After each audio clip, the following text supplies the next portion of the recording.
एकादशी के दिन अगर आपका व्रत है तो आप भूलवश भी डब्बे में रखी हुई रोटी गाय को ना देते हुए कुछ थोड़ा सा फलहार, कोई केला, कोई सेब, जो आप खाते हो, अंगूर, पपीता, जो आप ग्रहण कर रहे हो, उसका थोड़ा सा भाग आप गाय को प्रदान करो। और अपन जो रोटी डब्बा पे सूख जाए, कल्ली पड़ जाए, एकदम जो गल जाए, बेकार हो जाए, वो गाय को दी और ऐसा पुण्य कमा रही, इतना जोरदार पुण्य कमा रही।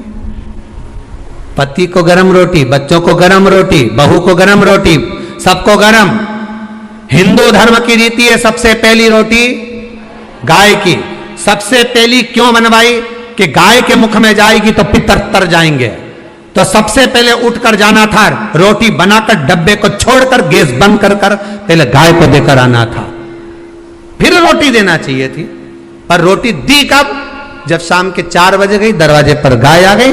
जब तक रोटी फ्रिज पे पड़ी थी, फ्रिज पे से उठ के डब्बे पे पड़ी थी, डब्बे पे से उठ के दरवाजे के पास पड़ी रही, जीने पे थैली में टंगी रही, थैली में से निकली, 4 बजे गाय आई, तब उसको रोटी दी। ये रोटी की कथा नहीं, ये अपनी भी कथा है। रोटी जब ताजी थी तब दे देते तो तुम्हारा कहीं जाता? अरे बोलो तो सही, कुछ बिगड़ता नहीं। रोटी जब गर्म थी, जब ताजी ताजी दे देते तो तुम्हारा कुछ जाता नहीं। पर कब दी? जब वो बेकार हो गई, गल गई, सड़ गई, बेकार हो गई, कल्ली हो गई, तब दी। और ये रोटी अकेले की कथा नहीं, अपनी भी कथा है। बचपन अच्छा था, भगवान को नहीं दिया। जवानी अच्छी थी, भगवान को नहीं दी। अधेड़ी अच्छी थी, भगवान को नहीं दी। जब रोटी गल गई, थर थर कांपे हाथ, पांव से चलना नहीं जाए, आंखों से दिखाई नहीं पड़े, कानों से सुनाई नहीं दे, पूरा सोफा सेट निकल गया।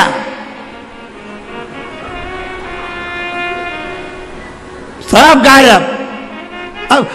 अब कह रही भगवान का भजन करूंगी। भगवान बोले रेंदेरी कमला नीचे, कहा करेगी भजन?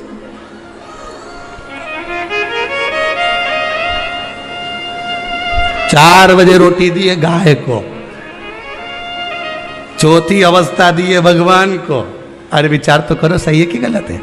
रोटी ताजी थी जब दे देते, बचपन अच्छा था तब भगवान को चरणों में लगा देते, जवानी अच्छी थी तब भगवान को दे देते, अधेड़ी अच्छी थी जब भगवान को दे देते, और रोटी गल गई तब गाय को दी, बुढ़ापा आ गया तब भगवान को दिया। अब हमारे ले चल एक बार तो सियोर ले चल, सियोर वाला महाराज की कथा सुनी आऊं। तो बहू भी कह रहे अंधे डुकरिया कई रहते।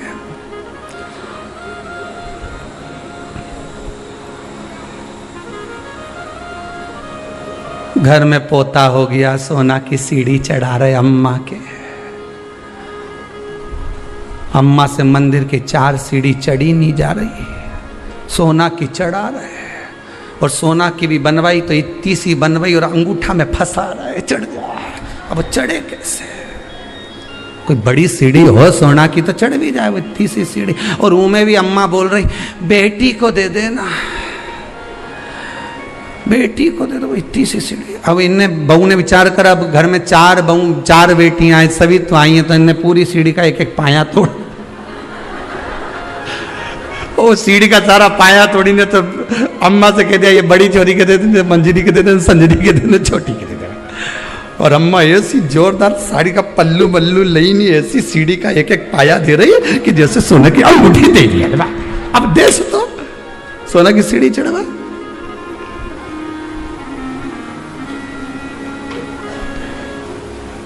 चलो भैया कथा में चले, नहीं तो लोग तो यूं ही के किसी और वाला मारक पगला है। कथा से चला, क्या करोगे? बचपन जवानी अधेड़ी बेकार, बुढ़ापा दिया किस काम का रिया?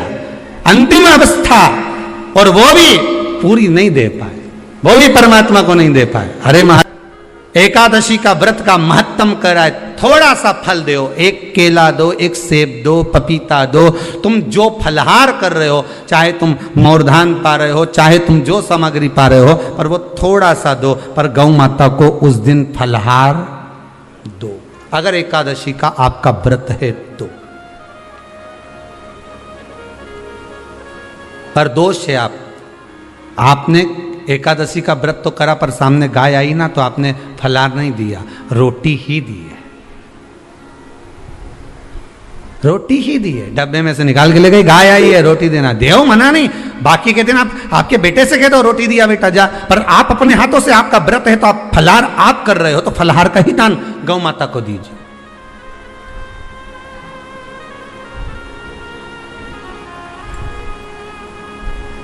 बच्चों से कह दो जाओ, सेवक से कह दो जाओ जरा दे के आओ रोटी, पर आप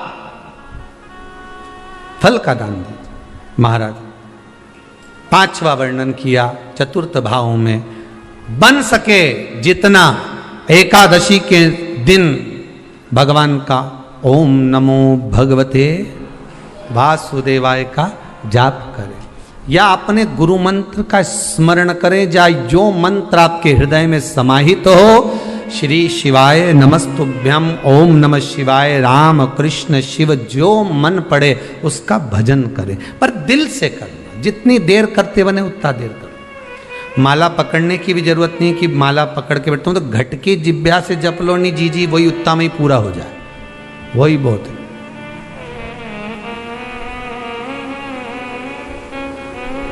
भगवान शिव की कथा कर रही है, व्रत शिव महापुराण की कथा कर रही है, व्रत शिव पुराण कर रही।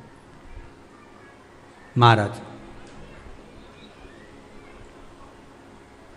पांचवा नियम कहा, जिस दिन आपका व्रत रहे किसी निंदक से बात ना करें। निंदक जानते हो?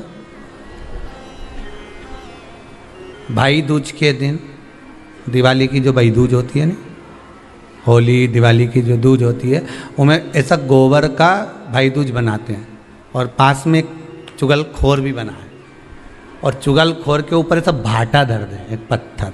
अब तुम्हारे उधर रखे कि नहीं रखे हमें नहीं मालूम रहे हो, जितने आस्था पे सुन रहे हो, पर हमारे इधर तो ऐसा रहता है, गोबर का भाई बहन बनाए और उसकी पूजन करे, उसके पास में एक गोबर का चुगल चोर भी बनाए, उसके ऊपर भाटा धर दे। कथा कह रही है,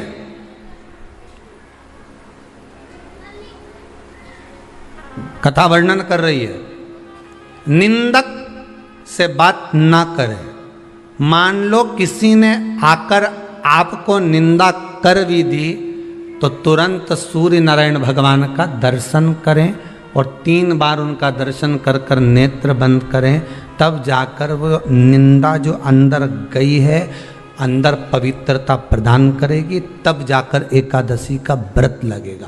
पहले तो प्रयास करो, अगर जो निंदा करने आता है ना तो उसको उस दिन एकादशी वाले दिन दरवाजे पे लिख दो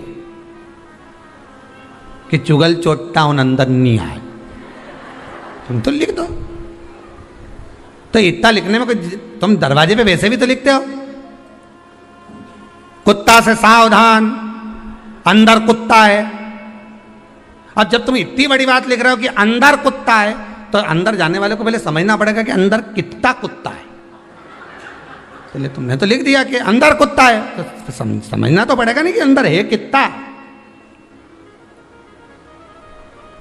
तो तुम दरवाजे पे लिख दो कि निंदा करने वाला चुगल चोट्टा, आज एकादशी का दिन है, हमारी मम्मी का एकादशी का व्रत है, एक इतना बड़ा कंप्यूटर से निकालो, एकादशी के दिन सेलो टेप लगा के चिपका दो, चुगल चोट्टा उन अंदर नहीं आए, आज हमारा एकादशी का व्रत है। कुछ बिगड़ेगा क्या? दरवाजा अपना, घर अपना, और जिसके बुरा लगे बाहर जा, मत। पर निंदक का अगर मुख देखो तो सूर्य का दर्शन, एकादशी के अंतर्गत वर्णन किया, व्रत के नियम 18, उसमें से एक नियम। फिर कहा जीव की हत्या ना करे, अगला नियम है, अपने द्वारा जीव की हत्या ना हो, प्रयास करना, किसी को कष्ट ना दिया। 18 नियम में से एक नियम और, प्रयास करिएगा एकादशी जब भी करें तो द्वादशी से जुड़ी हुई करें, 10वीं से जुड़ी हुई एकादशी कम करें। जो वैष्णवों की एकादशी कौन सी होती है? जो एकादशी द्वादशी से जुड़ी हो, 10वीं से नहीं। 10वीं से जुड़ी हुई एकादशी व्रत कहलाती है, और द्वादशी से जुड़ी हुई एकादशी पुण्य फल प्रदान कर कर वैष्णवों को भगवान के चरण में छोड़ आती है। इसलिए एकादशी द्वादशी से जुड़ी हुई होना चाहिए।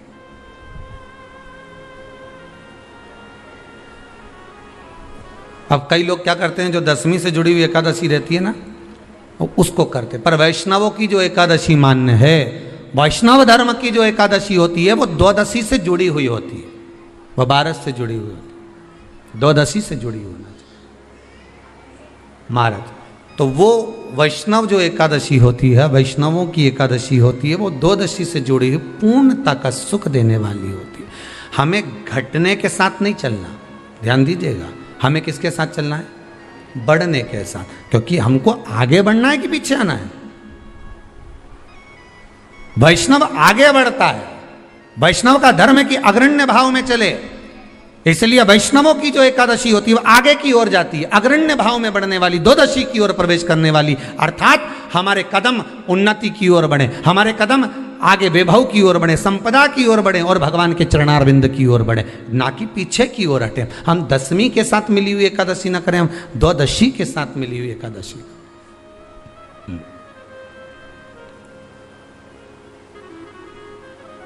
वैष्णव एकादशी।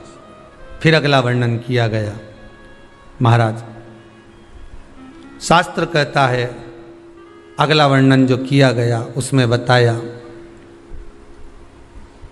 प्रयास करें जिस दिन एकादशी हो उस दिन घर में बुआरी झाड़ू आदि जो लगती है वो दूसरा लगा ले।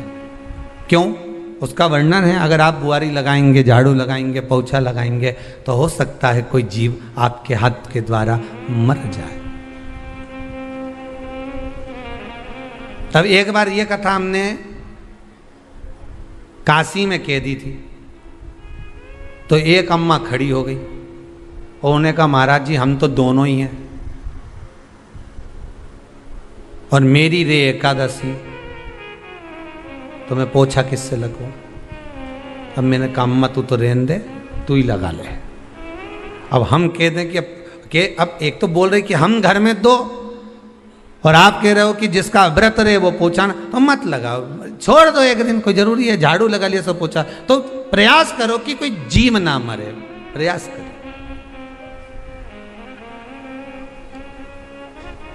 किसी जीव की हत्या ना हो। जैसे चतुर्थी का व्रत करने वाली जो माताएं होती हैं, जो चतुर्थी का व्रत करती हैं, आज भी चतुर्थी मान्य हो रही होगी, तो चतुर्थी का जो व्रत करने वाली होती हैं, जो चतुर्थी का पूजन करने वाली होती हैं, उनके भीतर का एक भाव होता है कि जैसे ही शाम का समय आए चंद्रदेव का पूजन करें, चंद्र जब प्रकट हो जाए, कलश भर लिया, उसके नीचे आखा दाना रख दिया, चावल गेहूं जो भी आप रखते हो पूजन के लिए, ऊपर पात्र आदि रख दिया जलाशय, फिर अपन ने घी का दिया लगाकर पूजन भी कर ली। तो जो चतुर्थी का पूजन करने वाली होती हैं, जो चतुर्थी का नियम व्रत धारण करने वाली होती हैं, बड़ी बड़ी चतुर्थियां करती हैं या उसका नियम धारण करती हैं, तो चतुर्थी का जो पूजन करती हैं वो किस चीज के लिए होता है, केवल संतान, पुत्र, परिवार, हमारा कुटुंब, हम जिस कुल में हैं, हमारा कुल वैभव की ओर बढ़े, संपदा की ओर बढ़े और उसकी आयु बढ़े,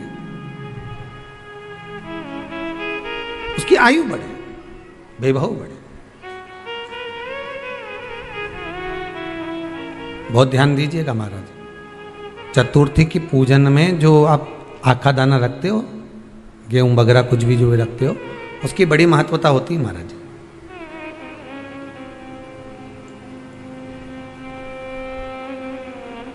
यहां तक कहा गया है, चतुर्थी की कथा तो आप लोग पढ़ते होंगे, जो लोग पढ़ते हैं उनको मालूम होगा, चतुर्थी की कथा में लिखा है,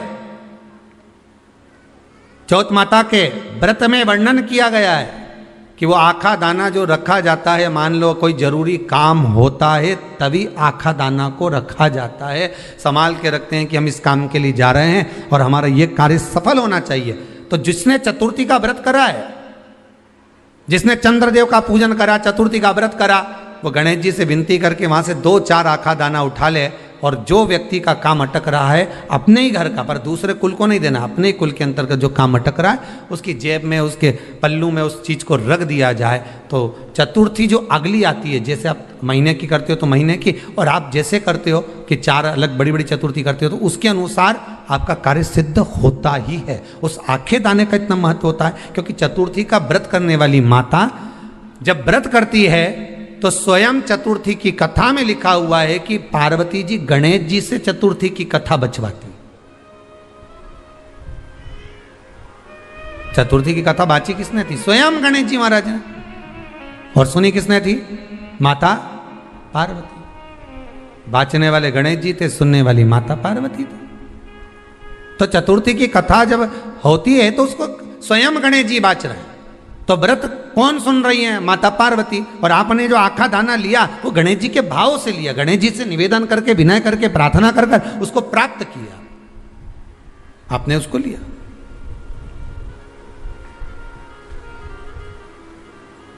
फल प्रदान कर देता है, कार्य की सिद्धता देता है। और एक और चीज ध्यान रखिएगा, जिसको पथरी की बीमारी हो या किडनी लीवर में कोई तकलीफ उत्पन्न हो जाती है, डायलिसिस चल रहा हो या डॉक्टर बोल रहे हो कि चेंज करना पड़ेगा, तो उसके पहले कोई सी भी चार चतुर्थी सफेद दुर्वा, जब गणेश शिव महापुराण की कथा बाची थी पिछले वर्ष की, शायद हमारे चैनल पर डली होगी, आप जब जाएंगे तो उसमें प्राप्त होगा। तो सफेद दुर्वा, और दुर्वा का भी वर्णन करा था कि दुर्वा कहाँ से उत्पन्न हुई थी, दुबा का भी व्याख्यान वर्णन करा था कि दुबा का महत्व क्या है, इसको अमृत क्यों कहते हैं, उसका भी वर्णन करा गया था कि सारे पेड़ पौधों को काट कर पटक दो वो सूख जाते हैं, पर दुर्वा को भले काट लिया, 1 साल बाद वापिस ले जाकर डाल दो और पानी के अंदर दुर्वा हरी हो जाती है, अमृत कहते हैं उसको। तो उसमें सफेद दुर्वा, जिसका किडनी लीवर का प्रॉब्लम होता हो, उसको सफेद दुर्वा बालचंद्र का स्मरण कर कर 7 बार घुमाकर वो सफेद दुर्वा सुबह के समय खाली पेट थोड़ी सी दुर्वा का भाग दांतों से चबा चबा कर उसको निगल लेना चाहिए। पथरी होती है तो 15 से 20 दिन में वो बाहर निकल जाती है, किस मार्ग से निकले, यूरिन आदि के माध्यम से वो बाहर हो जाती है। और अगर किडनी लीवर की प्रॉब्लम होती है, डायलिसिस चल रहा होता है, तो उसमें भी आपको सुख की प्राप्ति होती है। हफ्ते में अगर 2 डायलिसिस हो रहे हैं तो हो सकता है बाबा चाहेगा विश्वनाथ तो 1 कर देगा, धीरे धीरे उसको फिर 4 चतुर्थी कर लीजिए। सफेद दुर्वा का स्मरण। सफेद दुर्वा कहाँ मिलती है? तो कहा जहां जलाशय होता है, जहां कुआं हो, बावड़ी हो, तालाब हो, पानी जहां भरा रहता है, उसके नजदीक में सफेद दुर्वा उत्पन्न होती है। सफेद दुर्वा वहां रहती है। सफेद दुर्वा का स्मरण कर शिव कथा कह रही है। अगला वर्णन किया है भगवान। तो बालचंद्र चतुर्थी का स्मरण करते हुए कहा कि आप जो व्रत कर रहे हो उस व्रत की पूर्णता में जिस भगवान का भजन कर रहे हो उस भगवान से पूर्ण फल की कामना हो आपकी। फिर 18 नियम में से एक नियम कहा, जब 26 एकादशी पूर्ण हो जाए तब आप उद्यापन 1 बार का जरूर करें। किसी के मृत्यु के बाद आपने जो एकादशी दी है, जैसे कोई परदादा गए, दादा गए, कोई बुजुर्ग गया, पंडित जी ने कहा एकादशी का दान दो, आपने दे दी 5 एकादशी, 4 एकादशी, 3 एकादशी, 2 एकादशी, आपने जो एकादशी दी है, मना नहीं, दो और देना चाहिए। दान धर्म पुण्य तो करते रहना चाहिए, जब मन मिले तब कर दो, मौका मिले तब करो। तो एकादशी जो आपने दी है, और आपने किसी जीव को एकादशी दी है जो चला गया है, उस जीव को जब एकादशी दे देते हो, उसकी 11 एकादशी, 5 एकादशी, 3 एकादशी जितनी आपने दी है उतनी पूरी हो जाती है। उसके बाद में एकादशी का एक व्रत नहीं रखना चाहिए, उसके बाद फिर अगला एकादशी का व्रत धारण करना चाहिए, वापिस फिर पुनः। तो क्या करोगे उस दिन? जिस दिन आपने एकादशी जीव को दे दी, 5 एकादशी दी, तो 6ठी एकादशी पे क्या करोगे उसको?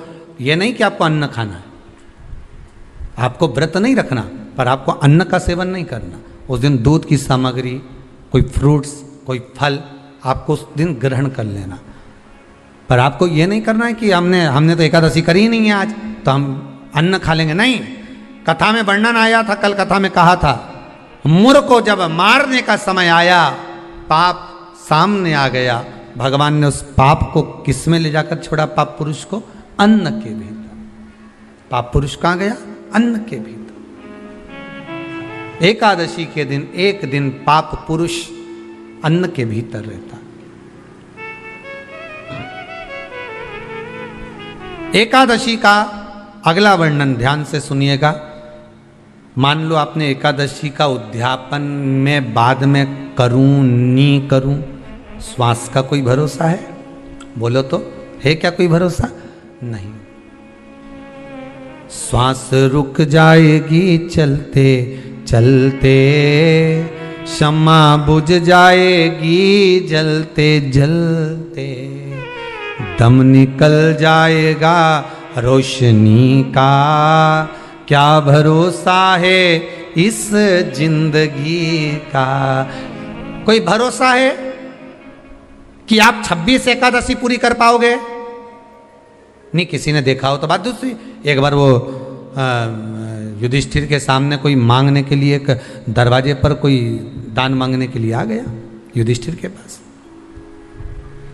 और युधिष्ठिर ने कह दिया, महाराजा युधिष्ठिर बोले कल आकर ले जाना, कल आओ ले जाओ। भीम ने एक ढोल उठाया और बजाना प्रारंभ करा, और ऐसा बजाया कि सारे लोग इकट्ठे हो गए। सबने पूछा हुआ क्या भीम, कौन सी खुशी की बात है, बात क्या है? तो भीम बोले मेरे भैया ने काल को जीत लिया। काल को जीत लिया मतलब मेरे भैया बोले कि कल आ जाना, हम तुमको दान दे देंगे। मतलब मेरे भैया जानते हैं कि कल तक मरेंगे नहीं, प्राण नहीं छूटेगा, मतलब इन्हें काल को जीता। ये समझ वाली बात है। आप हो, हम हो, कोई भी संसार का मनुष्य काल को नहीं जीता। जन्म मरण परण तीन भगवान के हाथ में है। डॉक्टर ने कह दिया इतनी तारीख तक बच्चा होगा, मालूम पड़े आगे पीछे कभी भी हो जावे, 15 दिन पहले, 8 दिन बाद, 4 दिन पहले, ये तो भगवान क्या कहा, इसको ले जाओ, अंतिम सांसें चल रही है, मर जाएगी कुछ दिन में। मालूम पड़ा घर लिया है, 6 महीना हो गया, 5 बार तो नीचे सुला दिया गोबर लीप के डुकरिया, फिर जिंदा हो गई वापिस। 4 बार तो फोन लगा के पूछ लिया कौन सा पाठ सुना दें कि निपट जाए, बिस्तर पे सड़ गई। भगवान भी कह रहा है मई रखो, शिव पुराण नहीं सुनी, मई रखो, क्या करोगे लाकर? परण पत्रिका देखकर कह दिया दूसरे महीने में ब्याह हो जाएगा। मालूम पड़े बीच में लॉकडाउन फंस गया, 1 साल तो यूं ही निकल गया। अब फिर पंडित जी से कहा, आपने तो कहा था 2 महीने में हो जाएगा। पंडित जी बोले लॉकडाउन भी तो आ गया था, क्या करें।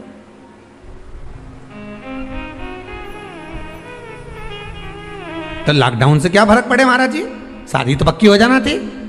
पंडित जी बोले जो इसके लिए बना था हो सकता है उसको कोरोना हो गया होगा, तो भगवान भी दूसरा ढूंढ लिया है, टाइम लगेगा, अभी समय लगेगा। कोई कितना ही कह दे कि इतने समय तक विवाह हो जाएगा, शादी हो जाएगी, पर जब तक उसने बंधन नहीं लिखा तब तक बंधना मुश्किल है। जन्म मरण परण 3 शिव के हाथ है, मेरे भगवान के हाथ में। 3 भगवान के पास में है, 3 वो भगवान के पास रहेगा। कोई कितना ही कह दे,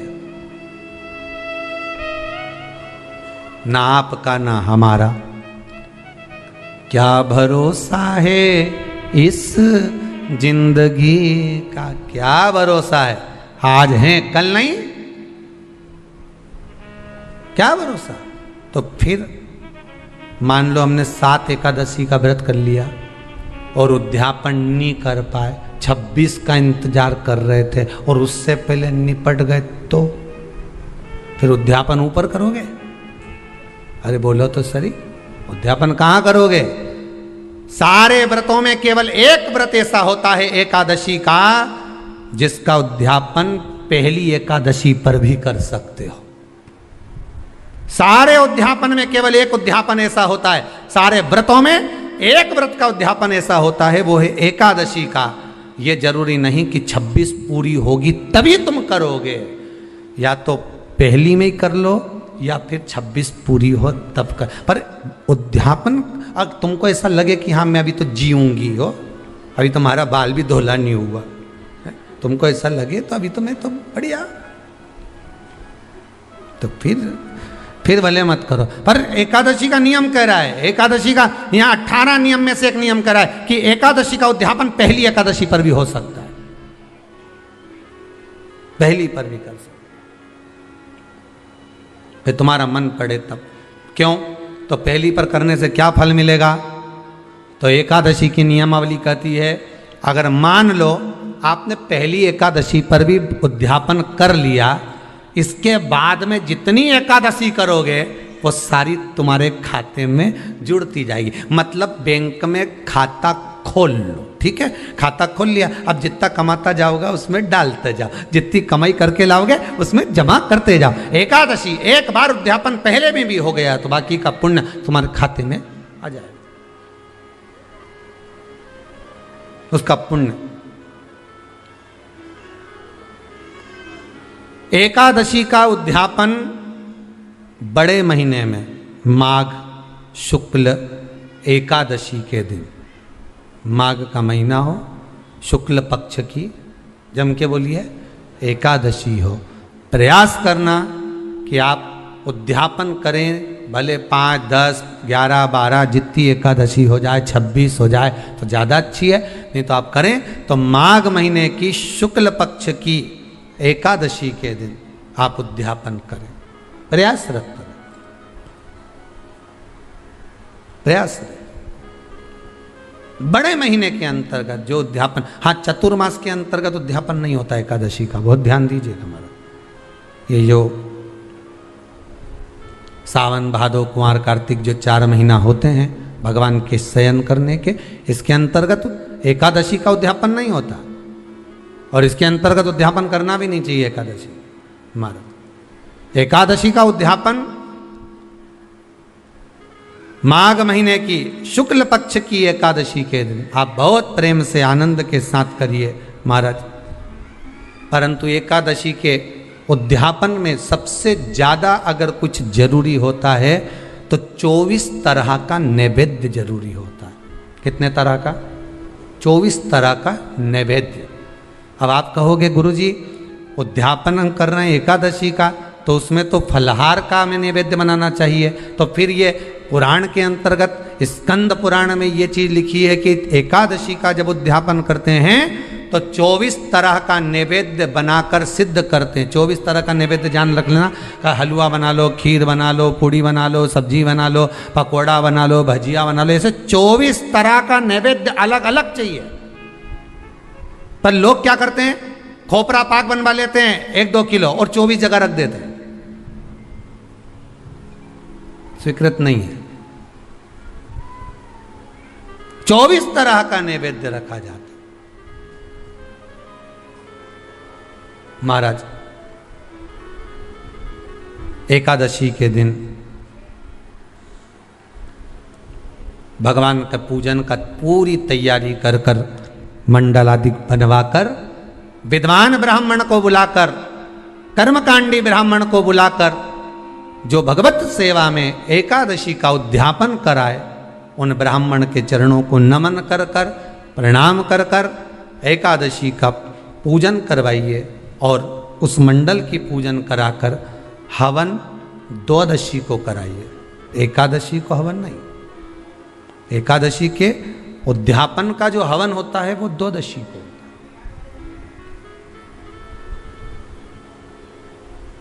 एकादशी का उद्यापन द्वादशी को बड़े प्रेम से आप खूब आनंद से हवन पूजन कराओ। पूजन कराने के बाद, हवन कराने के बाद 26 जोड़े ब्राह्मण ब्राह्मणी के बुलाकर भोजन कराकर उनको भाव से जो आप समर्पित कर सकते हो, जितनी आपकी सामर्थ्यता हो, उस सामर्थ्यता के अनुसार आप दान धर्म पुण्य करो, आप उन्हें प्रदान करो। और बन सके तो एकादशी की रात्रि को भी जागरण करें और द्वादशी के दिन जिस दिन हवन करें उसकी भी रात्रि को कुछ जागरण करें। जागरण का मतलब पहले भी कथा में कहा, प्रदोष की कथा में वर्णन किया था। हम ये नहीं कहते कि तुम पूरी रात जगो, हमारा तो निवेदन है 15 मिनट का करो, आधे घंटे का करो, 20 मिनट का करो, पर रात्रि के समय थोड़ी देर अगर एकादशी का उद्यापन कर रहे हो तो जागरण थोड़ी सी देर अवश्य करें। नहीं कर सकते अकेले बैठकर राम नाम जप लें, भजन कर ले, पर करो।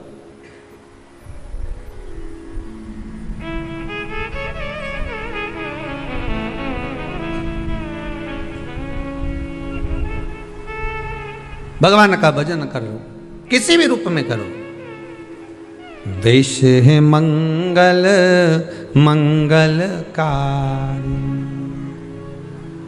अवधूत रूप निराला हो,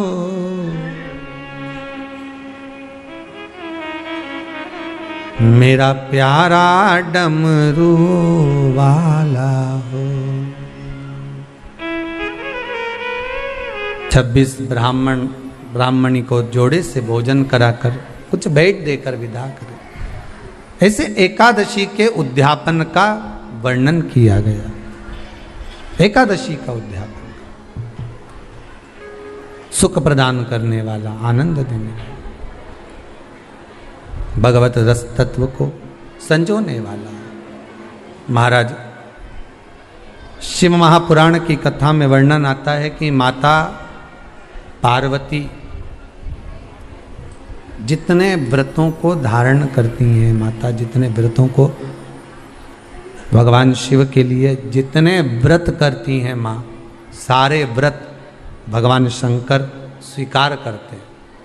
एक बात हमारे जीवन में आप उतार कर रखी है कि आप सोमवार का व्रत कर रहे हैं या मंगलवार का व्रत कर रहे हैं, बुधवार, गुरुवार, शुक्रवार, शनिवार, प्रदोष, एकादशी, जो भी व्रत धारण कर रहे हैं, जो भी व्रत आप अपने जीवन में उतार रहे हैं, कर रहे हैं, प्रयास करना कोई व्रत, कोई पूजन, कोई पाठ, कोई अनुष्ठान आप अपने लिए करो, दूसरों को बर्बाद करने के लिए नहीं। उसका ऐसा हो जाए मैं माता जी को चुनरी चढ़ाऊंगी, नहीं। उसका ऐसा हो जाए, उसका ऐसा हो जाए, नहीं नहीं, आप अपने लिए करो ना।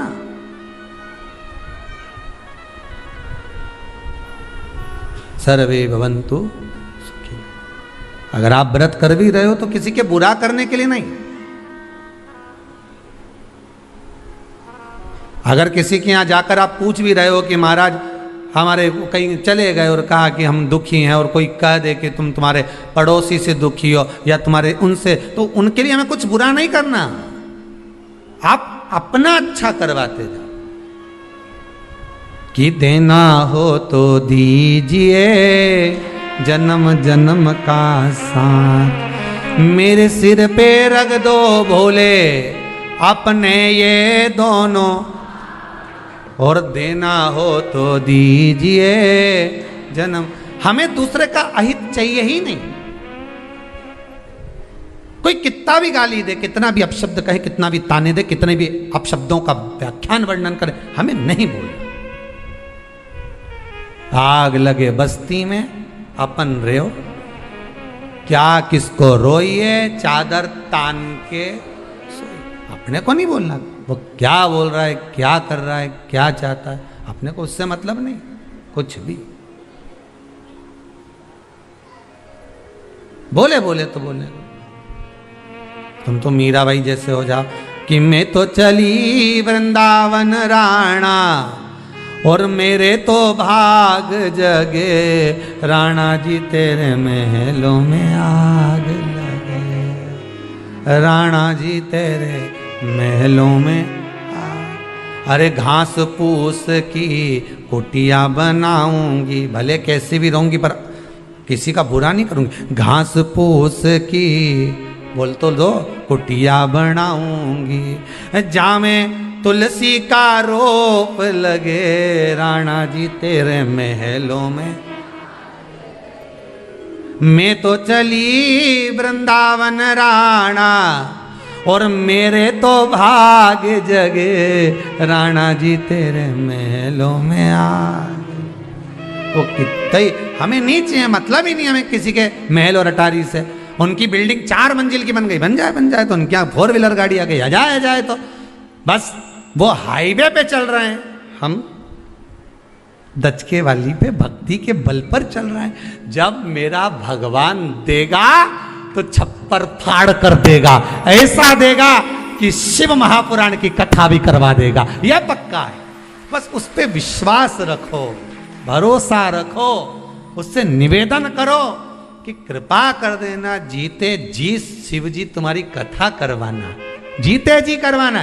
मरने के बाद की कोई गारंटी नहीं दादा, मरने के बाद तो लोग अपने को तो शमशान छोड़ आते, बाद में नुक्ति और सेव खाते। हाँ, हमें उससे मतलब नहीं, हमें तो जीते जी करा, बस मरने के बाद की कोई बात।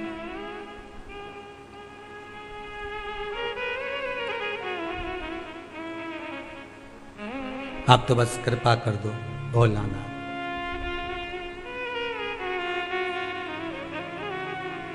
तेरे दरबार की बाबा निराली शान देखी है। जब भी सुना एक ही बात सुनी कि तूने चोर को कुबेर बना दिया। तुम इतना तो कह सकते हो, जितने आस्था पे सुन रहे हो ना, तुम इतना तो कह सकते हो। जब भी सुना एक ही बात सुनी कि चोर को कुबेर बना दिया। क्या मैं चोर से भी बदतर हूं जो अभी तक मुझे देने में पीछे हटे हो? क्या मैं उस चोर से भी गई बीती हूं? क्या मैं चोर से भी गया बीता हूं जो अभी तक मेरी नहीं सुन रहे हो? रोज झोली फसारती हूं, रोज झोली फैलाकर कहती हूं कि बाबा कृपा अब कर दे। इतना तो उससे कह सकते हो, उसको थोड़ा सा तो याद दिलाओ कि चोर को कुबेर बनाया था। और मैं तो उससे भी गई बीती हूं क्या? जब वो सुनेगा देगा। दिल से कहना परंतु दिखावे से नहीं, दिल से कहना। तेरे दरबार की बाबा निराली शान देखी है। तुझे देते नहीं देखा पर झोली भरी देखी है। तू कृपा करेगा तो जरूर होगा। माना मैं पापी हूँ, माना मैं कपटी हूँ, माना मैं चली हूँ, माना मैं प्रपंची, मुझे कुछ नहीं आता, पर एक काम तो आता। श्री शिवाय नमस्तुभ्यं, श्री शिवाय नमस्तुभ्यं, श्री शिवाय नमस्तुभ्यं, श्री शिवाय नमस्तुभ्यं। कुछ नहीं आता पर इतना तो आता। ना मैं मंत्र जानूं, ना मैं तंत्र जानूं, मैं साधना नहीं जानूं।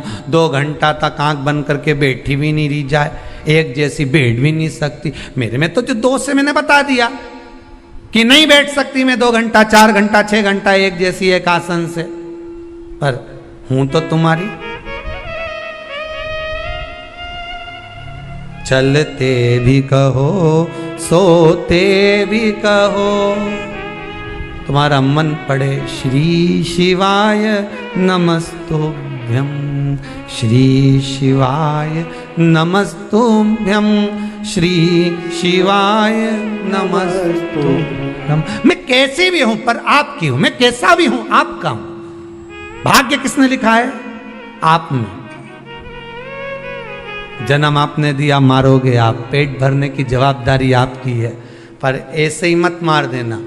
पेट भरने की जवाबदारी केवल भोजन देकर नहीं, एक बार शिव पुराण की कथा करवाना। इतना तो दे देना दातार, दुनिया जो आज मेरे ऊपर उंगली उठाती है, हंसती है, ऐसी कृपा तो एक बार कर दे, ऐसी दया तो कर दे कि जो उंगली उठाने वाले हैं उनकी भी उंगली उठे नहीं, नीचे की ओर चली। इतनी कृपा तो कर, भजन करा दे, स्मरण करा दे।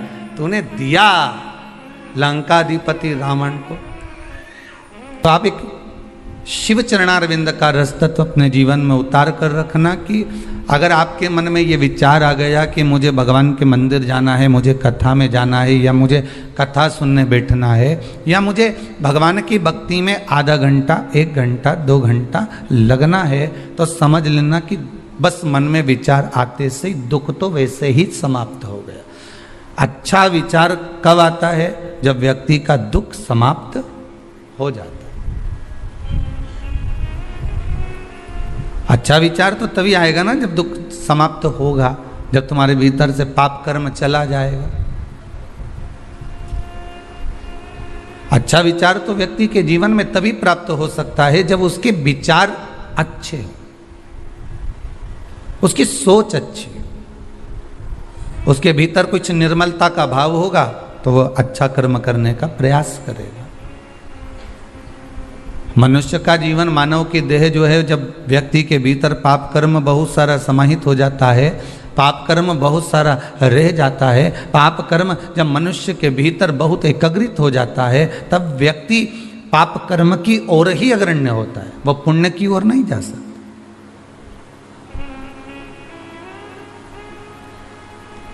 वो पुण्य की ओर जाएगा ही नहीं, उसका चित्त, उसकी वृत्ति, उसका मन पुण्य की ओर नहीं जाएगा।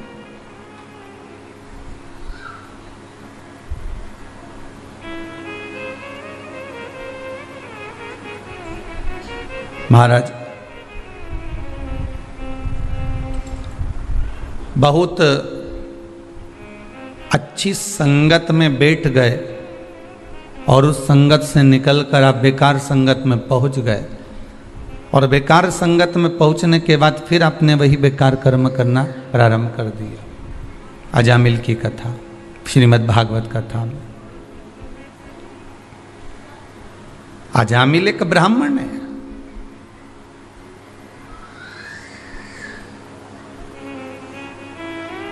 रोज माला लेकर, रोज पूजन की थाली लेकर, रोज भगवान का भजन करता हुआ श्रीमन नारायण हरि हरि हर हर महादेव जपता जपता जपता जपता अजामिल अपनी माला को उठाकर भगवान के मंदिर जाता था।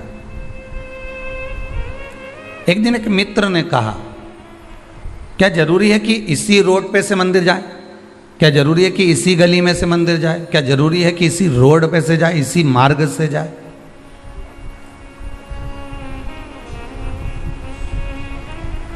जिसको गली नापने की आदत होती है ना, रोड नापने की आदत, कई बार माताएं अपने बच्चे से कह देती है, नापिया या रोड, नापिया या गली। माता कई बार गुस्से में आकर कह देती है कि गली नापिया या रोड नापिया या, मतलब रोड नापना मतलब इसकी आदत है कि ये जाएगा इस गली से और आएगा ना जाने कौन सी गली से घूम फिर कर। अगर कहीं का इंतजार भी करता रह जाए ना कि अब यहीं से आने वाला है, आने वाला है, आने वाला है, मालूम ही नहीं पड़ेगा कौन सी गली में से घुस कर आएगा, कब प्रवेश कर जाएगा और कब घर में आ जाएगा, इसका कोई ठिकाना ही नहीं।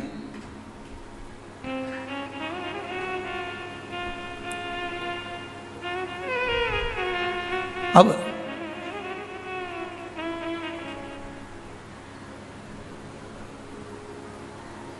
अजामिल की आदत थी एक ही मार्ग से जाना, उस मार्ग से भगवान का दर्शन करना, थोड़ी मंत्र जाप करते करते, माला जपते जपते, भजन करते करते चले जाता था और जाकर दर्शन कर कर वापिस आ जाता। आज एक मित्र मिल गया,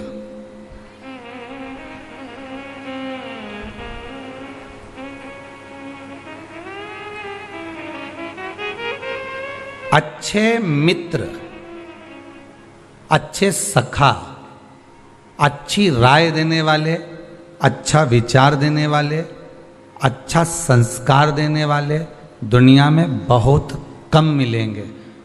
तुम्हें अपने मार्ग से भटकाने वाले, गलत मार्ग पर ले जाने वाले ढेर मिलेंगे।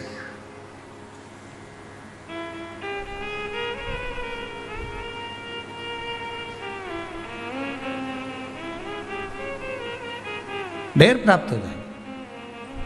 अजामिल से कहा कि कहाँ इस मार्ग से जाता है, चल हमारे मार्ग से चल, आज मैं तुझे ऐसे मार्ग से लेकर चलता हूं जिस मार्ग में तुझे चलने में आनंद की अनुभूति होगी।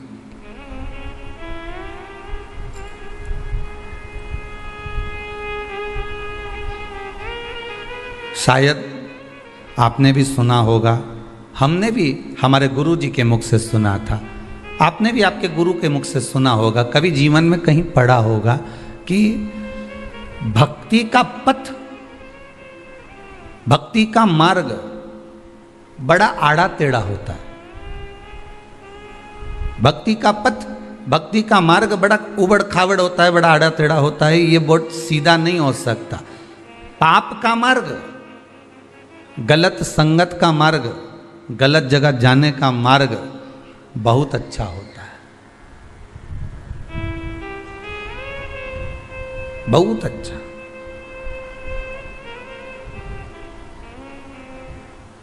एक और सरल भाषा में समझ लो, तुमको और समझ में आ जाएगा बहुत अच्छे से। महाराज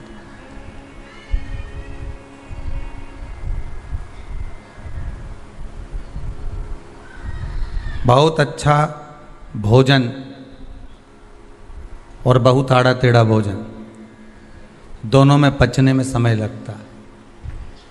साधारण सी मूंग की दाल और रोटी अगर आपने खा ली है, साधारण सा भोजन आपने ग्रहण कर लिया है, साधारण सा भोजन आपने अपने मुखाग्रविंद में धारण कर लिया है, आपने उसको ग्रहण कर लिया है, वो जल्दी पच जाएगा। बोलो पचेगा कि नहीं पचेगा? और जो भोजन आड़ा टेढ़ा है, जो भोजन बड़ा भारी है, बड़ा भारी भोजन है, जो उसको आप अगर कर भी लिए हो ना तो पचने में थोड़ा समय लगेगा, थोड़ा समय लग सकता। अब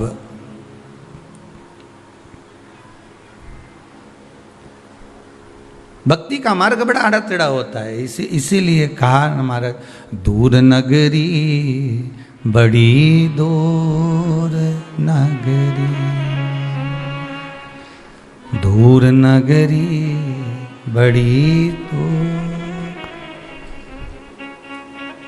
कैसे आऊं भोले बाबा तेरी काशी नगरी, बड़ी दूर नगरी, कैसे आऊं शंभू बाबा तेरी उज्जैन नगरी, बड़ी दूर नगरी, धीरे धीरे चलूं तो कमर मोरी लच। कमर का मतलब ध्यान दीजिए जरा भजन की ओर, ये आपकी कमर से मतलब नहीं है हो, या हमारी कमर से मतलब नहीं है। कमर का मतलब है ये विवेक, ये बुद्धि, ये चित्त, ये मन। धीरे धीरे चलूं तो कमर मोरी लचके, झटपट चलूं तो झल, ज्यादा अगर मालूम पड़े बहुत तेज, मेरे पास तो 4 व्हीलर गाड़ी है, अभी 3 घंटे में तो सीहोर लगूं, सीहोर 3 घंटे में तो काशी लगूं, 3 घंटे में तो अभी मैं उज्जैन लग जाऊंगा। तो ये क्या हुआ? झटपट चलूं तो झलकाए अपना अहंकार, झलक झलकाए गगरी, अहंकार झलक जाता। पर ये पक्का है तुम्हारा कहीं एक्सीडेंट नहीं होगा, और एकदम क्लीन। पाप की जो रोड है ना वो क्लीन है, सीधे चले यहां से और जितनी स्पीड बढ़ा सकते हो। पाप तो कहता है स्पीड बढ़ा, पाप कहता और स्पीड बढ़ा, अभी तो 60 पे ले जा, 100 पे, 120, 140, जो स्पीड पे स्पीड चली और पाप करते चले, हाओ कौन देख रहा है, हाओ कौन सुन रहा है, हाओ क्या कर लेगा कोई अपना, हाओ कौन क्या बिगाड़ लेगा अपना। और पाप की स्पीड बढ़ती गई बढ़ती गई बढ़ती गई, और इतना में तो सामने से भैंस आई गई।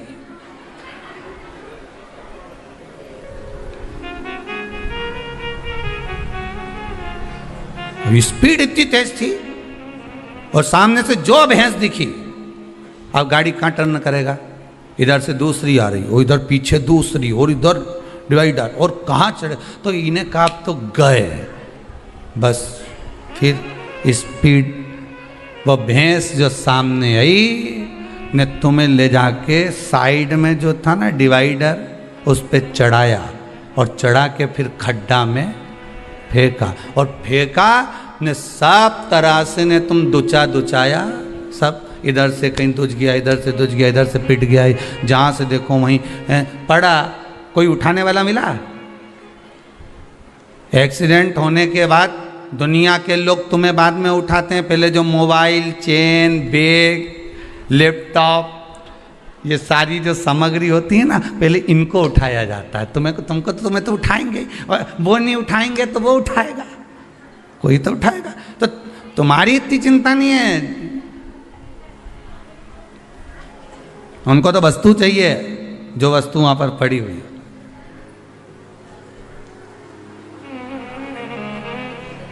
तुम्हारे लिए तो फोन लगा दिया जाता है 108 पे, कितना?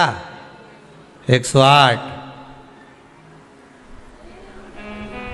सारी दुनिया वालों को भी मालूम है कि 108 बार जपोगे तो ही में आएगा, नहीं तो नहीं आने वाला। 108 पे फोन लगा दिया। अब तुम अंदाजा लगा लो, पाप की स्पीड बहुत तेज थी, सामने एक भैंस आ गई।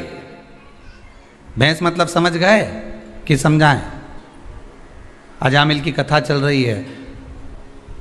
पहले उबड़ खाबड़ वाले रास्ते पे जा रहा था, मित्र ने कहा इस स्पीड वाले रास्ते पर चल, और सामने भैंस आ गई। भैंस मतलब एक वेश्या का मुख देख लिया, जो देखा तो उस पे आसक्त हो गया, गाड़ी डिवाइडर पे चढ़ गई, अहंकार की ओर बढ़ गया।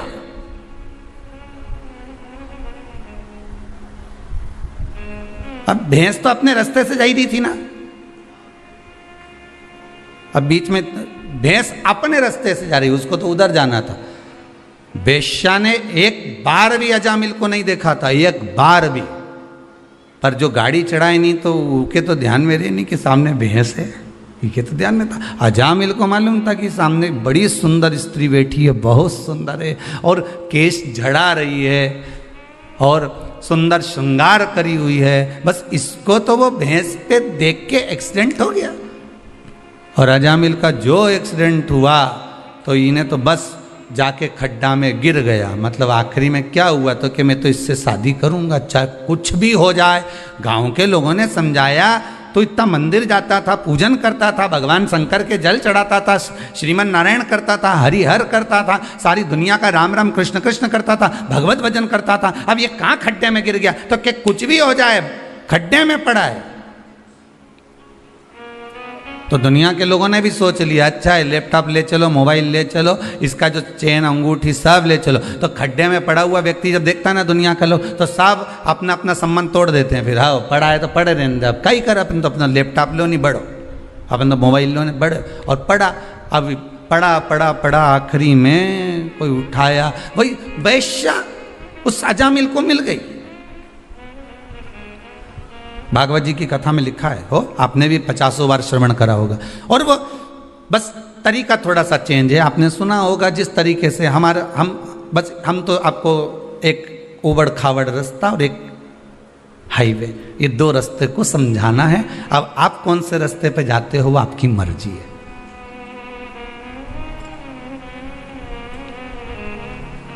चले गया हाईवे पर, बस भैंस के चक्कर में खड्डा में गिर गया। खड्डा में गिरा, शादी कर ली वेश्या से, और विवाह करने के बाद उसके साथ रहने लगा। देखिए रहते रहते रहते रहते बच्चे भी हो गए। बच्चे होने के बाद में कहीं अब पूर्व की रोड याद आ रही है। अच्छा खासा जाता था, भले वो थोड़ा दचका का रास्ता था, भले वो उबड़ खाबड़ रास्ता था। अब याद आ रही है कि मैं पहले भजन करता था, मंदिर जाता था, देवालय जाता था, कितना भगवान की भक्ति में डूबा रहता था, कितना अलमस्त रहता था। पर काहे की जिंदगी हो गई मेरी 2 साल, 2.5 साल, 5 साल, 4 साल, 6 साल में नरक हो गया मेरा जीवन। तो उसको याद आ रही है कि पूर्व का जो मेरा समय निकला, 1 साल, 1.5 साल, 2 साल, जो पूर्व के 10 साल, 15 साल जो पूर्व के निकले वो नंबर 1 निकले, और अभी का जो समय निकल रहा है वो तो समझ लो कि पहले उबड़ खाबड़ से जाते थे, धीरे धीरे जाते थे, उन्नति की सीढ़ी पर धीरे धीरे चढ़ते थे तो आनंद आता था। आज के व्यक्ति को तो तुरंत चाहिए, नहीं महाराज जी कुछ बूटी बता दे और यहीं कहीं से सोने का हंडा निकल जाए।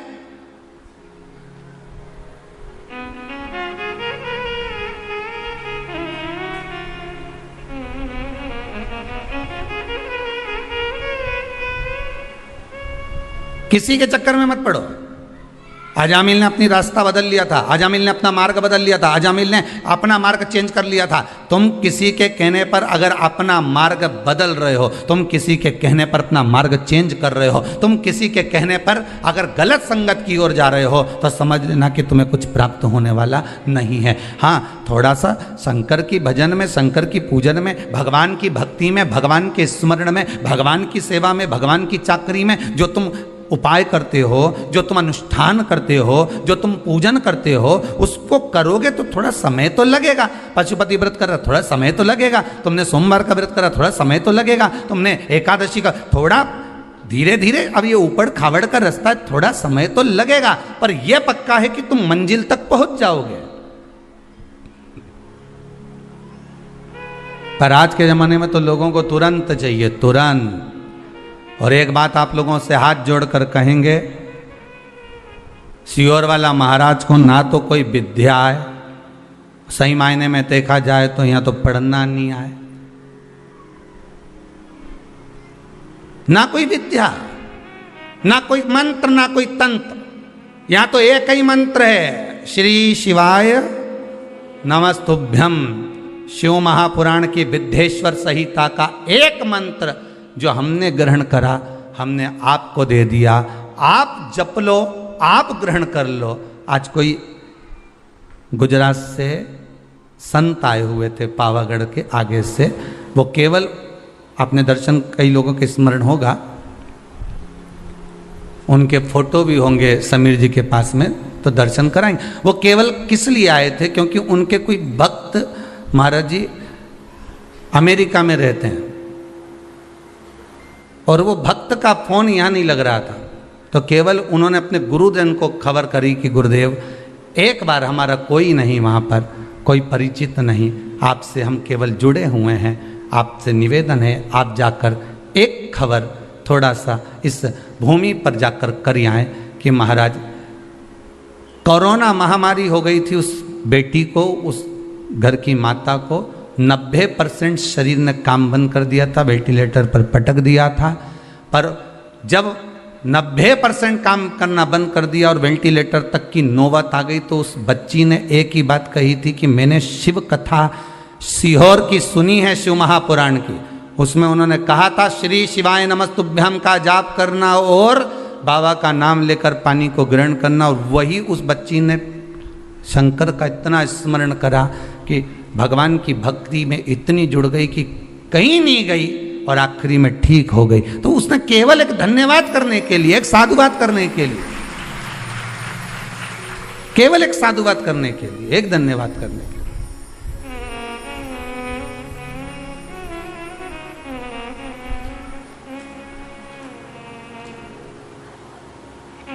केवल एक निवेदन। जब से शिव कथा सुन रहे हैं तब से बाबा की कृपा तो बहुत है साहब। और आप भले कहें चाहे ना कहें, पर मेरा हृदय कहता है, मेरा चित्तवृत्ति, मेरा मन कहता है, मेरे शंभू का हृदय कहता है कि जितने भी इस भारत की भूमि पर, क्या देश में क्या विदेश में बैठकर जो शंकर की कथा को पिछले लॉकडाउन से लेकर इस लॉकडाउन तक श्रवण कर रहे हैं, लॉकडाउन के बाद भी श्रवण कर रहे हैं, बाबा ने आपको कुछ ना कुछ तो इतने समय में कोई ना कोई काम तो आपका करा ही होगा, जो आपने सोचा नहीं होगा, वो बाबा ने दिया तो जरूर होगा। वो देने में देरी नहीं करता, बस पथ थोड़ा सा कठिन है, मार्ग थोड़ा सा कड़क है,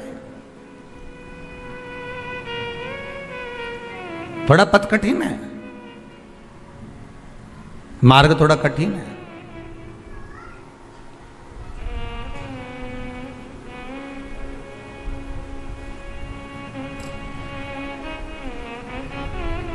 ये मार्ग जो कठिन है, बड़ा कठिन मार्ग, बड़ा कठिन,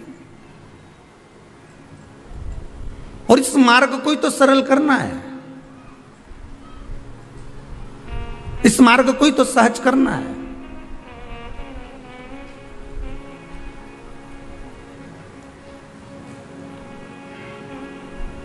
सरल मार्ग की ओर बढ़ना है, सहजता की ओर बढ़ना, पर पथ नहीं छोड़ना, मार्ग नहीं छोड़ना, हाईवे पर नहीं जाना, स्पीड नहीं बढ़ाना।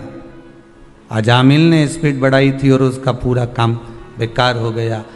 तो उसने जो पूर्व समय की रोड का स्मरण करा कि ये रोड कितनी अच्छी है, इस रोड पर मैं चल रहा था, अच्छा खासा चल रहा था, राम नाम, कृष्ण नाम, शिव नाम, भगवान की भक्ति में डूबा हुआ था, स्मरण कर रहा था मैं, नाम जाप कर रहा था मैं, पर कहाँ मैंने रोड बदल लिया, एक मित्र के कहने पर।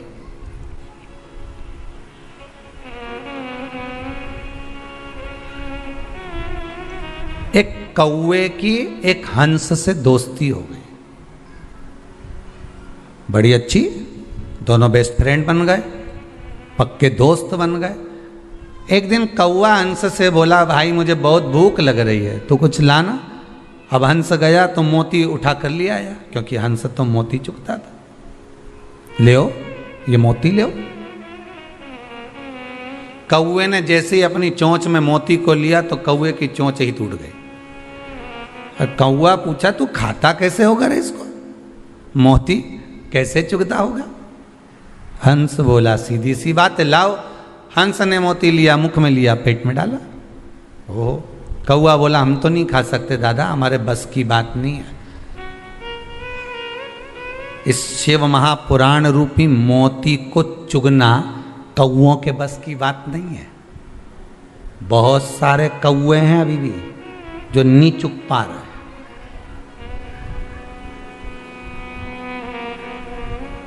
मोती हंस चुगता है, कौआ नहीं चुग सकता।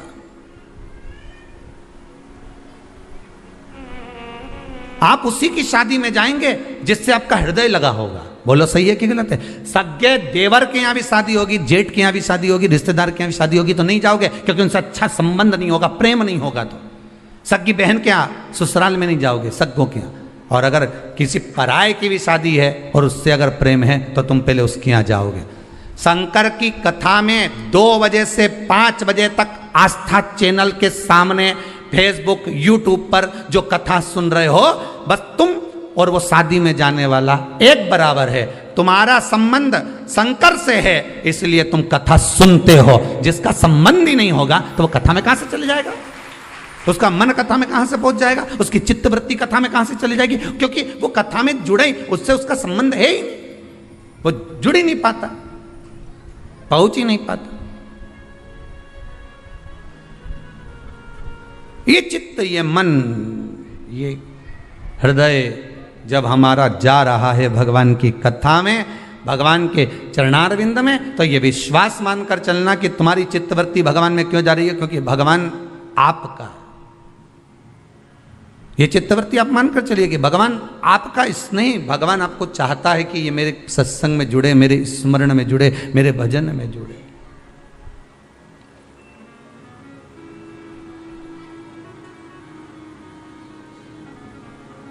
और भजन भोले बाबा का करते रहोगे तो संसार सागर से तरते रहो। कौआ मोती को नहीं चुग पाया, छोड़ दिया मोती को। मोती छोड़ा, मोती को छोड़ दिया, भूखा रहने लगा कौआ। कौआ भूखा है, क्या करूं मैं, क्या करा जाए, क्या करा जाए महाराज। अब कौए ने हंस से कहा, कौए ने हंस से कहा,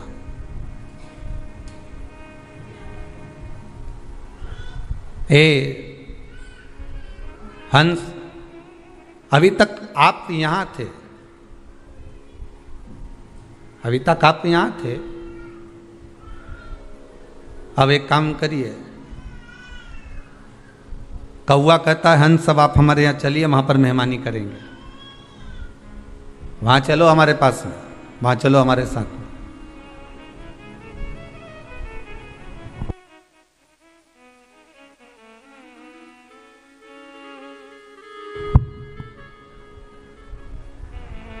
कौआ हंस से बोला कि अब आप हमारे यहां चलिए,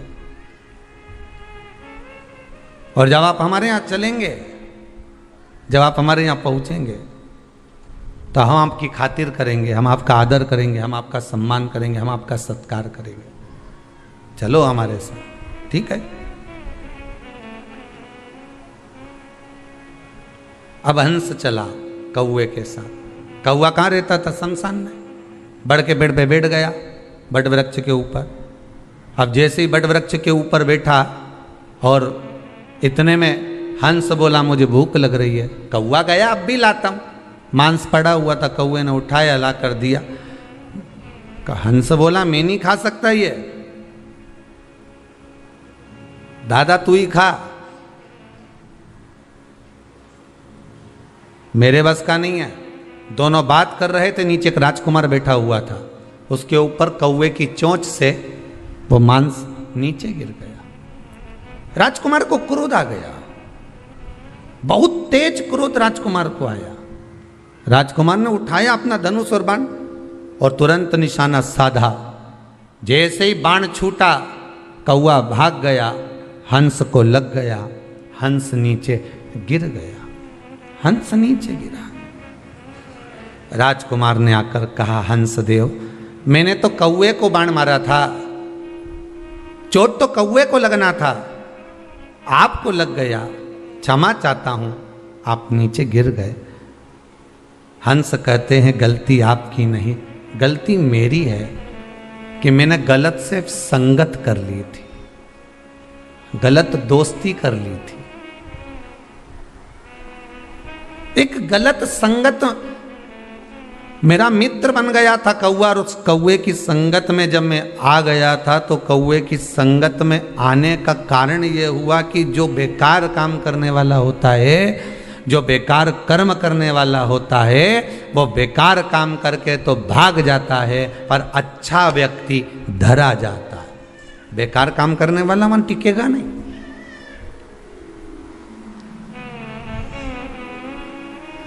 जिसके मन में पाप होगा, छल होगा, कपट होगा, वो नहीं टिकेगा। कपट कर कर भाग गया, चला गया। बेकार काम करने वाला कहां टिकेगा? कौआ कहां टिका? कौआ तो भाग गया, हंस को बाण लग गया, हंस को लगा और हंस जमीन पर गिर गया। पर दुनिया के लोगों को उसी कौए की मित्रता प्रिय लगती है।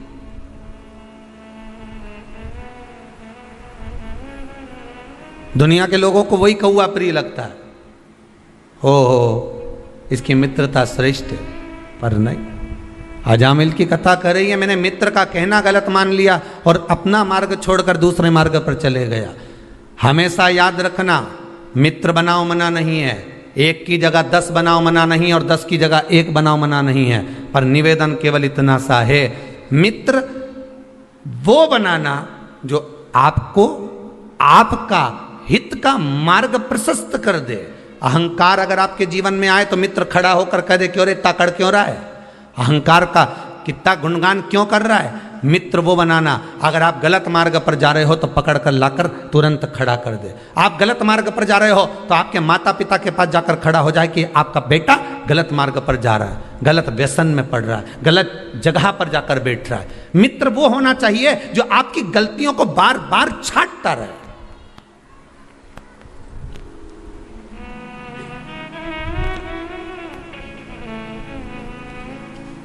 पुत्र क्यों बिगड़ता है? पुत्र बिगड़ने का कारण क्या है? बेटा अगर मदिरा का पान कर रहा है, बेटा अगर मांसाहार कर रहा है, व्यसन कर रहा है, बेटा अगर तंबाकू खा रहा है, कुछ गलत खा पी रहा है, तो उसमें किसी दूसरे का दोष नहीं है, दोष अपना है। दूसरे को दोष मत देना कभी भी, दोष तुम्हारा है। पहली बार गलत काम करके आया था, उसी दिन मां मुख पर 2 धर के देती, पूरे तन के कपड़े उतार देती, नग्न अवस्था में ले जाकर बाहर चौराहे पे खड़ा कर देती और वहीं रख रख कर मारती। बेटे की हिम्मत नहीं थी कि दूसरी बार गलती कर देता, पर मां तो आई, गलत काम करके आ गया, तेरा बाप देखेगा, तेरा पिता देखेगा। मां ने और कम्बल लाकर डाल दिया, रजाई डालकर उसको सुला दिया। जैसे ही मां ने रजाई डालकर सुलाया, बेटे ने सोच लिया कि मेरा पक्ष लेने वाली मेरी मां है, तो बेटे ने भी गलत काम प्रतिदिन करना प्रारंभ कर दिया। जब आप पक्ष नहीं लोगे, गलत काम को सामने प्रकट कर रख दो कि इसने गलत किया है,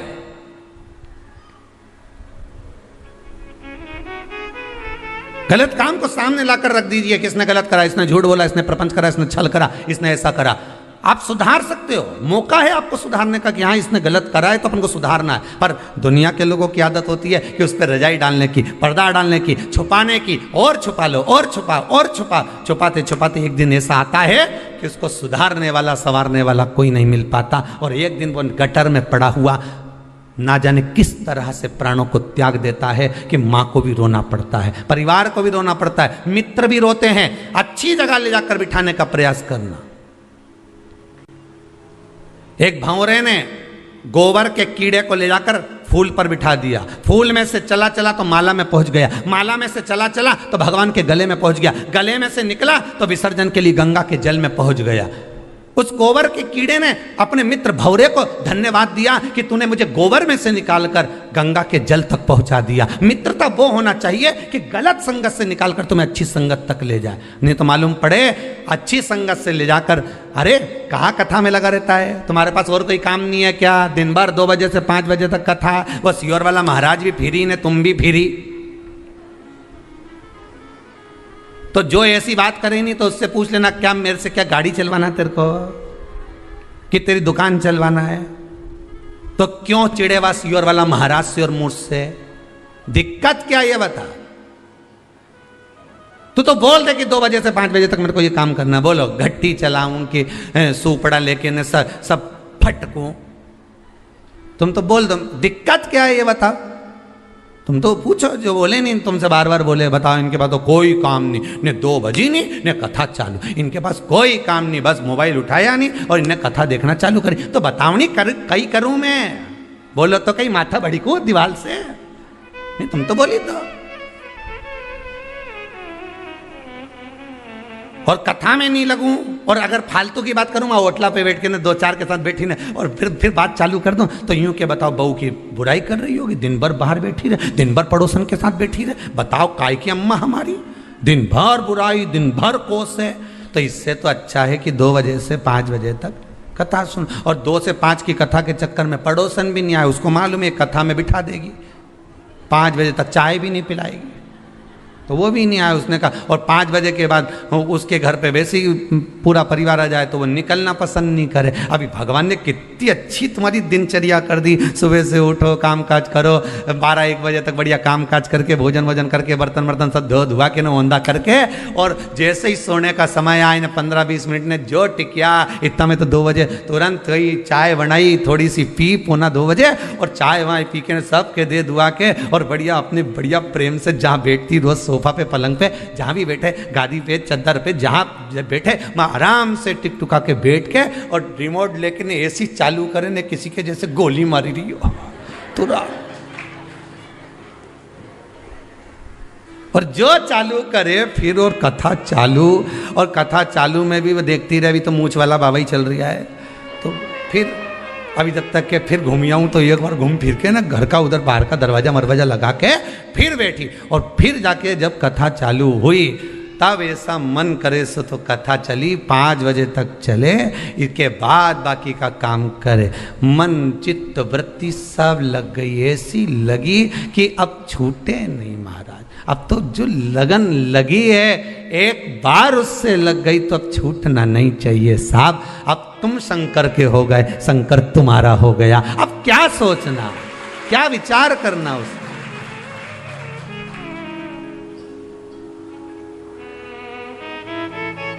आज किसी ने प्रश्न लिख के भेजा है, कहीं दूसरी जगह से आया है, डाकघर के द्वारा आया हुआ, उसमें लिखा था गुरुजी से एक प्रश्न करना है, और घर के पते पर भेजा था।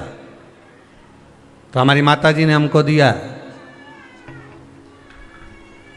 कहीं भिलाई मिलाई के पास का है, तो उन्होंने लिखकर भेजा है, ये गुरुजी से ये पूछ के बता दो कि जब कोई मरता है तो मरे हुए व्यक्ति को, उस मुर्दे को लेकर जाते हैं, तो जितने लोग मुर्दे को उठाकर ले जाते हैं, उस मुर्दे को उसकी मंजिल तक पहुंचाते हैं, इसका कितना पुण्य है। तो हमारा निवेदन है, अगर वो कथा सुन रहे हो भिलाई वाले, तो जरा सावधानी से सुन लेना। पहली बात तो यह है कि तुम मुर्दे को मंजिल तक नहीं पहुंचा रहे, मुर्दा तुम्हें मंजिल दिखा रहा है, पहले तो ये समझ जाओ, फिर फालतू की बात बाद में करें अपन, ठीक है। पहले तुम ये बिल्कुल छोड़ दो कि तुमने लिख दिया कि हम मुर्दे को मंजिल तक पहुंचा रहे। अरे मुर्दा को तुम मंजिल पे क्या पहुंचा रहे हो, मुर्दा तुम्हें मंजिल दिखा रहा है कि आखिरी यही है जहां मैं पहुंचा हूं। पहले तो उसको समझ लो। और दूसरा पुण्य की बात है, तो गरुड़ पुराण में वर्णन आता है कि किसी शव को लेकर जाने वाला जितने कदम उसको कंधा प्रदान कर कर लेकर जाता है, उतना ही अश्वमेध यज्ञ का पुण्य उसके खाते में जुड़ता चले जाता। अब ये तो पुण्य की बात हो गई कि आप किसी लावारिस की अगर बॉडी भी पड़ी है और आपको अगर मौका मिला कि लकड़ी देना है, कंडे देना है, कुछ पदार्थ उसको प्रदान करना है, उसका कोई अंतिम संस्कार करने वाला नहीं है, अगर तुम कर रहे हो तो उसका पुण्य तो है साहब, उसका पुण्य है।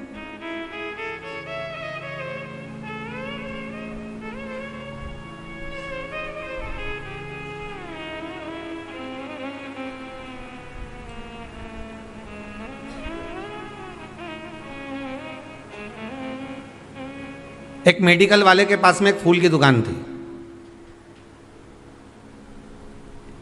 उज्जैन की घटना, गोला मंडी महेश्वरी धर्मशाला में कथा थी, लगभग 20-22 वर्ष पहले की बात होगी।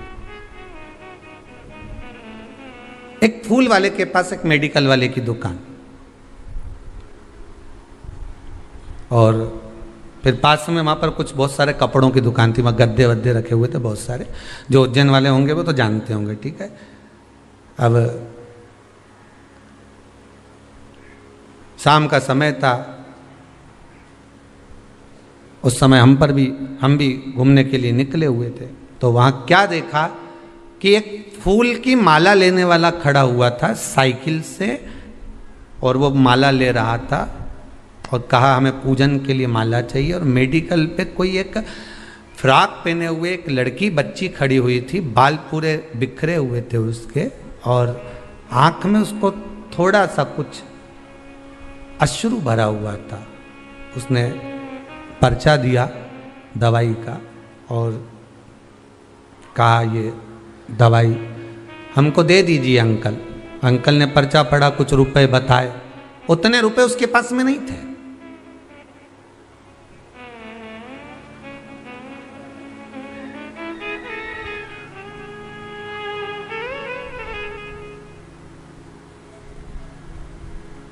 उतना रुपया उनके पास नहीं था।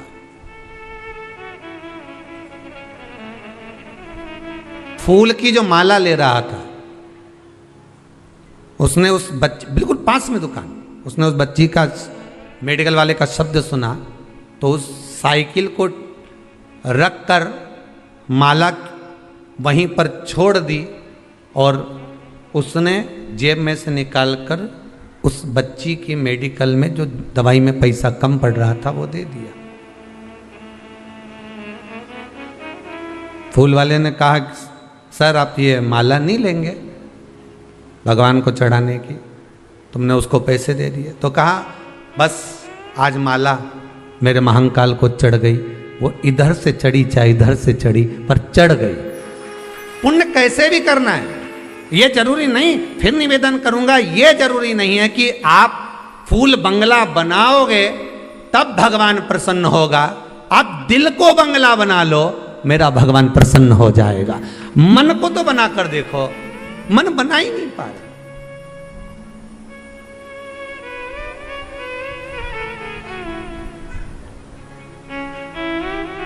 मन को बंगला नहीं बना पा रहे हो, 56 भोग भगवान को लगा रहे हो, और मालूम पड़े एक मिनट के लिए, एक पल के लिए, घड़ी के लिए, क्षण के लिए आप भगवान को ना रिझा पा रहे तो वो बेकार। दिन भर व्रत करा, दिन भर उपास रहिए, कुछ नहीं खाया और मुख से अपशब्द कह दिया, तो ऐसा व्रत किसी काम का नहीं। 2 क्षण उससे लगन तो लगा कर देखिए।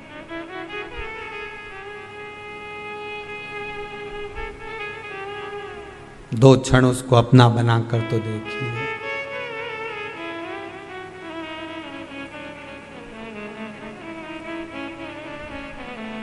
महाराज आप सोचो कि मुर्दे को मंजिल तक पहुंचा रहे हो, तो तुम मुर्दे को मंजिल नहीं पहुंचा रहे, मुर्दा तुम्हें मंजिल दिखा रहा है कि आखिरी में यहीं आना है रे दादा, इसलिए अच्छा काम कर लो। मैं भी आ गया, बहुत अकड़ता था, कल्ला ठट होके आया हूं, मुर्दा कह रहा। मुर्दे से सीखो तो सही कि कितनी सीख देता है वो मरा हुआ मुर्दा भी, वो गया हुआ जीव भी कितनी सीख दे रहा है कि कल्ला हो गया अकड़ के।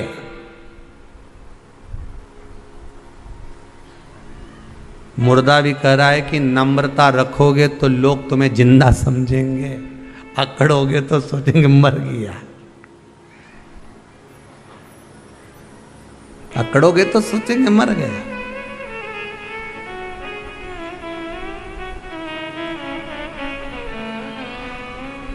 महाराज पुण्य बहुत है,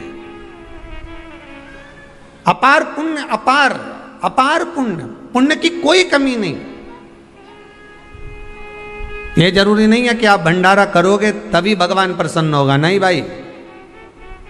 आपने हृदय में सोच लिया ना कि मेरे मन में भी एक भाव है, भगवान बस पूरा कर दे, एक बार मेरा मन का मनोरथ पूर्ण हो जाए, भगवान से निवेदन है, फिर क्यों ना मैं भी आजीवन भोजन भंडारे का सदस्य बन जाऊं। आपने इतना सोच लिया ना, आपके मन में आ गया ना, तो समझ लो भंडारा हो गया, भगवान उसको स्वीकार कर लिया, भगवान उसको पूर्ण कर देगा। अब भगवान जब तुमको धन दे तो पहला काम आपको यही करना है कि मैं भी आजीवन भोजन भंडारे का सदस्य बनूं, मैं भी वहां जाकर दान करूं, मैं भी ऐसा पुण्य करूं, मैं भी ऐसा सत्कर्म। ये आपकी चित्तवृत्ति में आ जाएगा, आपके मन में आ जाएगा।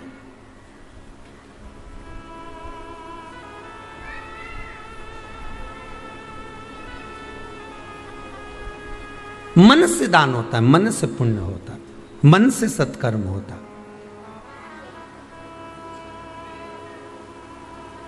मन से शिव नाम लिया है तो शंकर मिला है। अकाल मृत्यु वो मरे जो काम करे चंडाल का, काल उसका क्या बिगाड़े जो भक्त हो महाकाल का। अगर दिल से आप पुकारोगे शंकर को तो शंकर दूर नहीं, शंकर वैकुंठ में नहीं है, मेरे शिव ब्रह्मलोक में नहीं है, मेरे शंकर तो ये मृत्यु लोक में है, और यहीं की यहीं बाजू में। तुम बुला कर तो देखो, एक बार दिल से आवाज लगा कर देखो, भोला, तुरंत आके सामने खड़ा हो। पर दिल से पुकारोगे तब तो आएगा।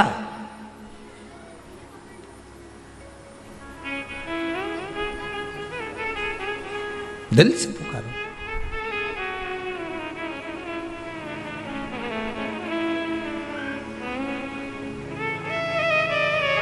भगवान की अविरल भक्ति, भगवान का अविरल नाम जब जप लिया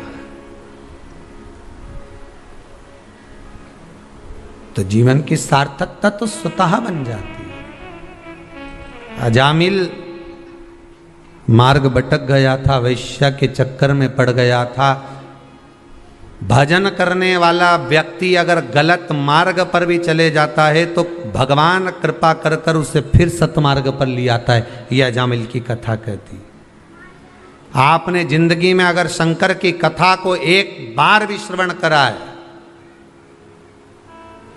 एक कोई कोटा राजस्थान से एक माता जी आई हुई हैं, वो कह रही थी महाराज कि गुरुदेव मिलने आए सो तो कोरोना महामारी हो गई थी, कोरोना की बीमारी हो गई थी, पर मैंने भी भगवान से कह दिया था अगर सही हो गई, कितनी कथा बोली, 21 कथा श्रवण करूंगी। और कब से सुन रही होगी वो भी विचार करिए। 21 कथा श्रवण कर सो तो, और 22वीं कथा में बाबा ने मुझे यहां दर्शन करने बुला लिया। ये शिव की कृपा। वो बैठी भी होगी कहीं ना कहीं होगी। अच्छा वो पीछे है। हो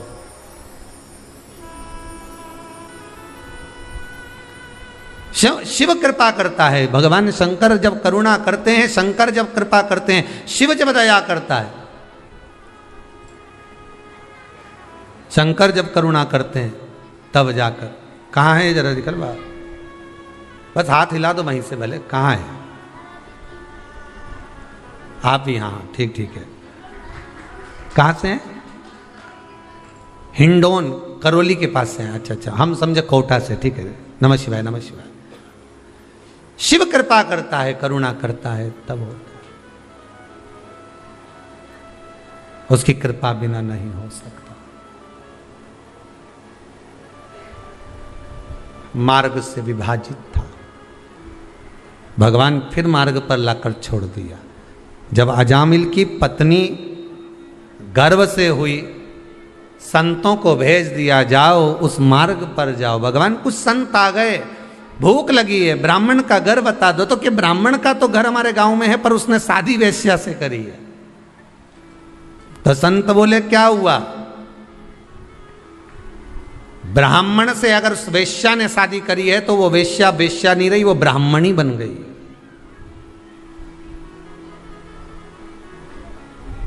हम उनके यहां जाएंगे, भोजन पाएंगे। निवेदन करा।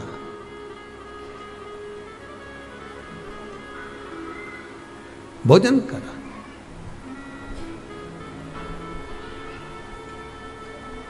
अब जब भोजन किया तब दरवाजे पर जब पहुंचे, आवाज लगाई हमें भोजन करना है, तो क्या महाराज आपको मालूम है मैंने वेश्या से शादी करी? भले करी हो, तुम्हारे यहाँ रह रही ना, ब्राह्मण के साथ रह रही ना, तो ब्राह्मणी तो हो गई ना विवाह करने के बाद, तो आप एक काम करो भोजन बनवाइए। आप वेश्या के हाथ का भोजन कर लोगे? हाँ आप भोजन बनवा। उन्होंने भोजन बनवाया, पर एक निवेदन है, मेरे पास में देने के लिए दक्षिणा नहीं है। तो संत बोले हमें दक्षिणा की जरूरत भी नहीं है, तुम तो भोजन कराओ। उन्होंने भोजन बनवाया, संतों को भोजन कराया, संतों ने भरपेट भोजन करा, खूब जोरदार करा। करने के बाद सारे संत बैठे रहिए, तो अजामिल बोले अब उठो। तो संत बोले काय को उठे, दक्षिणा तो दो। संत ब्राह्मण साधु सन्यासी तपस्वी साधक उपासक भोजन करे आपके दरवाजे पर, तो खाली कैसे जा सकता? दक्षिणा तो दो। अजामिल बोले मैंने पहले ही मना करा था, मेरे पास देने के लिए कुछ नहीं है, और तुम अकड़ गए यहीं पर, मैं दक्षिणा नहीं दे सकता। दक्षिणा मत दो, पर हम जो मांग रहे हैं वो तो तुम मांगोगे, हमें मालूम है तुम कितना मांगोगे, हमारे पास कुछ नहीं। इतने में संत बोले बस इतना सा मांग रहे हैं कि तेरी पत्नी गर्भ से है, इसके गर्भ में जो संतान है उसका नाम जब तू जन्म ले ले वो संतान, तो उसका नाम नारायण रख दे। बस इतना से तो मांग रहा है, केवल नारायण नाम रख दे, बस बहुत है इतना। तो इतने में तो अंदर से ब्राह्मणी आ गई, और ब्राह्मणी ना कर का उसमें कौन सी बड़ी बात है? बच्चे का नाम तो रखेंगे ना, कुछ भी रखेंगे तो उसकी जगह नारायण रख देंगे, दे दो दक्षिणा। दक्षिणा में दे दिया कि बेटे का नाम नारायण रखेंगे। कितनी बड़ी दक्षिणा, जरा विचार कर लो कि बच्चे का नाम नारायण धर दिया, अब वो नारायण दूध पी ले, नारायण भोजन कर ले, नारायण खाना खा ले, नारायण ये कर ले, नारायण वो कर ले। अब पहला का जमाना में भगवान का नाम इसलिए रखते थे कि भगवान का नाम जपेगा तो पार उतर जाएगा, और कहीं का व्यक्ति अगर द्वेष रखेगा, बेर रखेगा, गाली देगा और नारायण को देवे तो फिर इसके लगेगी। नाम किसका है? नारायण का। अब शब्द कहेगा तो नारायण को, तो नारायण निपटे, तो नारायण निपटे।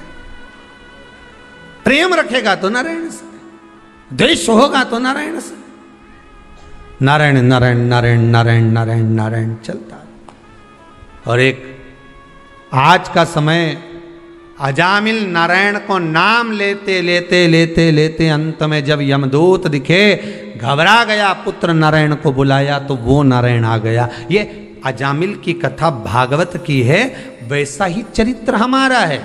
हम कितना नाम भगवान का, हमारे यहाँ तो बच्चा जन्म लेता तो हम पहले विचार करते हैं, सबसे पहले तो गूगल पे सर्च करेंगे नाम क्या रखेंगे, और पहले तो बच्चा पैदा ही नहीं हुआ उससे पहले उसका नाम छाट लेते हैं। दो पति पत्नी आपस में चौराहे पर झगड़ रहे थे, बीच मार्ग पे, बीच रोड पे झगड़ रहे हैं। पति कह रहा है इसको डॉक्टर बनाऊंगा, पत्नी बोली इंजीनियर बनाऊंगी। दोनों झगड़ा कर रहे हैं, इतने झगड़ लिए कि आगे पीछे चल रहा है। आगे जाके फिर झगड़ लिए। वहीं से एक व्यक्ति निकल कर जा रहा था, उसने पूछा भैया झगड़ा किस